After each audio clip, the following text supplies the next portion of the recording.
Hello, good morning. મારું નામ છે મકવાના હિત. હું તો 8મા અને નેશનલ સ્કૂલમાં અભ્યાસ કરું છું. મારી વાર્તાનું નામ વાંદરાનો ન્યાય છે. એક દિવસ બે બિલાડી હતી. તે રસ્તામાં ચાલતી જતી હતી અને તે બે બિલાડીને રસ્તામાં એક મોટી ગેટ દેખાણી. તે એક બિલાડીને લઈ લે છે કે બીજી બિલાડી એના હાથમાંથી લઈ લે છે. બીજી બિલાડી કહે છે કે આ મારી ગેટ છે. તો પહેલી બિલાડી કહે છે કે તારી પહેલા મેં લીધી હતી. તો બીજી બિલાડી કહે છે કે તારી પહેલા મેં જોઈ હતી. તે બે વાતથી ગેટ માટે ઝઘડવા લાગ્યા અને ત્યાંથી જ વાંદરાભાઈ જતા હતા. તો બિલાડી કહે છે વાંદરાભાઈને પૂછ્યું.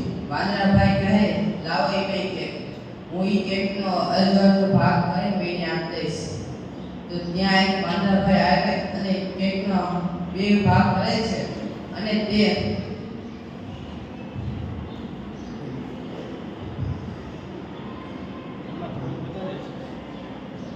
આમાં થોડું વધારે છે અને આમાં થોડું ઓછું છે. તે વાત બિલાડી કહે છે. તો વાંદરાભાઈ કહે લાવો થોડુંક આમાંથી ખાઈ લઉં. એવી રીતે જ વાંદરાભાઈ કહે થોડી બેમાની ખાઈ લે છે અને છેલ્લે થોડીક જ વધે છે. તો વાંદરાભાઈ કહે હવે શું કરું, આ બે તો આટલી જ છે. બે કહે છે કે હવે આનું કાંઈ ન થાય, તો તમે જ ખાઈ જાઓ.